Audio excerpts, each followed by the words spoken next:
There's a lot of reasons. I think the dominant reason was instinct. Like, I was like, we should just stop, and I didn't have a really good answer for it. It felt right. I always thought that most bands' first 3 records were their best records, depending on the type of band. What band is that not true for? What type of band? I think like bands that just go on for a really long time. I think Rolling Stones have had times when they got worse and then got better again and stuff like that. But I think, but for most bands, you know, it's 3 and then. But I also felt like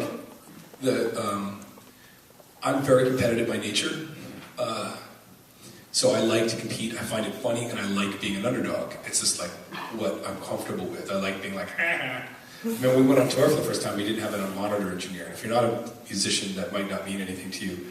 But it's literally like driving without eyeballs. And it's so many mixes what you hear when you play, and if you don't have that, you're just like, you can't hear. And I would just do it myself, and I love being to other bands like, you guys have all these technical people.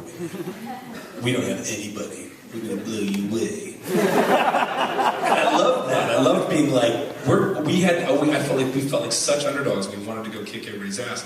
And then at a certain point, people were like, instead of being like, you know, afraid of us and competing with us, I would just meet bands that are like, well, you guys are crazy. You just do, you know, we can't do that. I'm like, that sucks.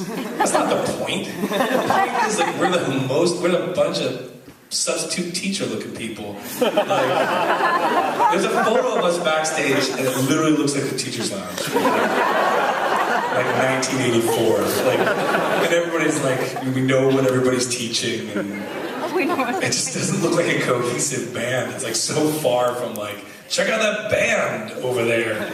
And we were like, part of me was like, if we can do it, sort of like it's a challenge to you. And instead, we became something that people made an exception for.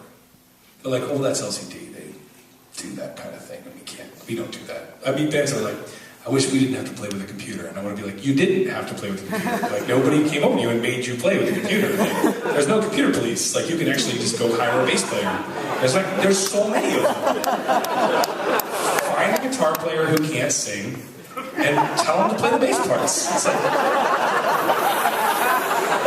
doesn't mean he's a bass player. I have a lot of respect for bass players. It's my favorite instrument. But just saying, you can do that. You don't have to press play and then get really freaked out when it stops working. You're all looking around. There's no background vocals anymore. And so it's no judgment for anybody. Do what you do, and I'm happy for you. But like, it's, you know, like it stopped being a challenge and started being like we were now just something nice. And also, in my competitive nature, I want to win whatever it is. And remember the 90s, indie rock band was like really lovey, and we were always just like, I want to go smash that band, let's go play better. I don't want them to play anymore after tonight. We never did. Mediocre bands after that. But I did feel that way when we started with LCD. We'd go and be like, oh, let's just embarrass this band. This band sucks. It's going to play so hard.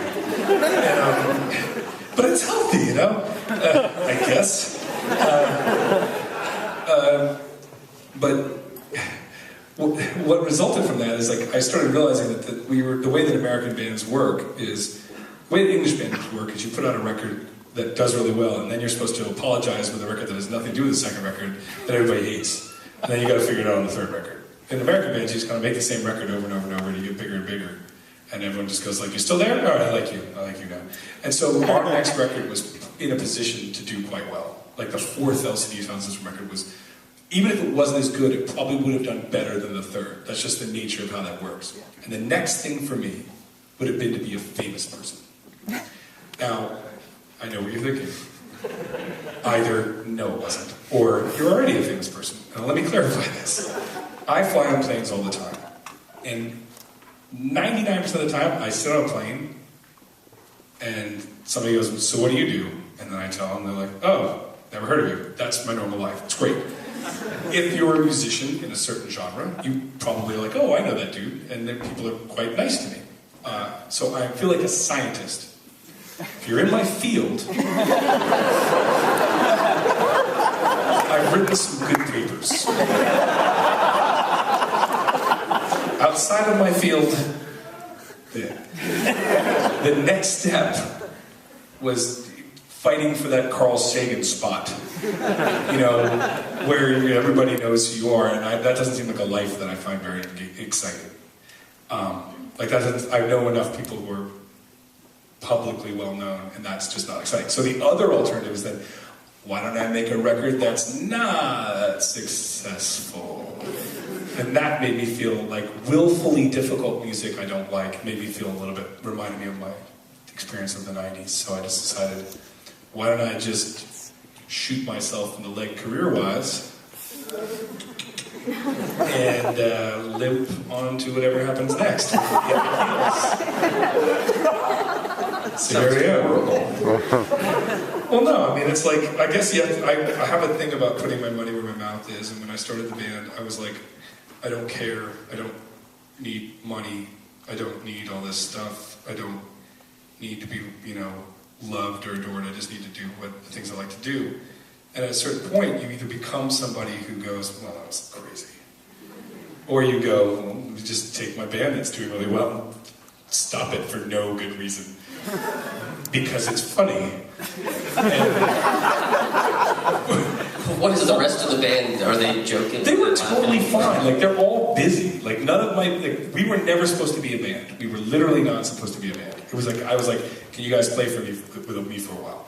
For like, we're going to go to London, and we're going to go to Glasgow, and then we're going to come home. And then it was 10 years. So, I mean, they all have things. Pat has, you know, a couple of kids, and, you know, is a sculptor, and, you know, like, people do their own stuff. And LCD is a distraction. We're not going to do it forever. So people have to get their lives, you know, arranged. You know, you don't want to just be a guy who used to be in a band. You have to do something. So we're all not kids. You know, we're not 28. I'm 43. So you have to kind of get on with what I'm going to do next. There was a New York Times piece, though, last year where it seemed like some